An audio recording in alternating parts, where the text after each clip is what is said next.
കഥാപാത്രങ്ങളായാലും കുറച്ചുകൂടെ സീരിയസ് ആയിട്ട് അത്രത്തോളം ഡെഡിക്കേറ്റഡ് ആയിട്ട് ചെയ്യുന്ന ഒരു ആളായിട്ട് എപ്പോഴും ഫീൽ ചെയ്യാറുണ്ട്. മറ്റേ മകളുടെ കഥാപാത്രം അങ്ങനത്തെ കഥാപാത്രങ്ങളൊക്കെ ചെയ്യുമ്പോൾ ഈ സിനിമയിലെ കഥാപാത്രം കേട്ടോ ഇതുവരെ ചെയ്തിട്ടുള്ള കുറച്ച് ഡിഫറെന്റ് ആണ്. അതോ സ്ഥിരം കണ്ടിരുന്ന കോമൺ ലവർ അങ്ങനെ ഒരു ഇതായിട്ട് തോന്നി?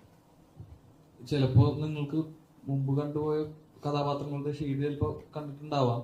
പക്ഷെ ഇതില് കഥയും കഥാപാത്രം തികച്ചും മറ്റുള്ള സിനിമകളിൽ നിന്നും, ഞാൻ ചെയ്തിട്ടുള്ള മറ്റു സിനിമകളിൽ നിന്നും തികച്ചും വ്യത്യസ്തമായിട്ട് നിൽക്കുന്നതാണ്.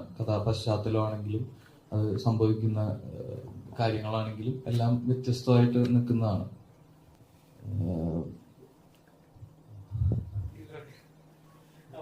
നിങ്ങളുടെ മാത്യു ക്രിസ്ലിൻ എന്ന് പറയുന്നത് നല്ലൊരു കോമ്പാണ്. മലയാള സിനിമയിൽ നല്ലൊരു പ്രേക്ഷകർ ചിരി കൊടുക്കും, നല്ല യൂത്തിനൊക്കെ റിലേറ്റ് ചെയ്യാൻ പറ്റുന്ന നല്ലൊരു കോമ്പാണ്. അപ്പൊ ആ കോമ്പോയിൽ തന്നെ പിന്നെയും വരുമ്പോ ഇപ്പോഴും ചാലിച്ചു വീട്ടു മാറാൻ പറ്റുന്നില്ല.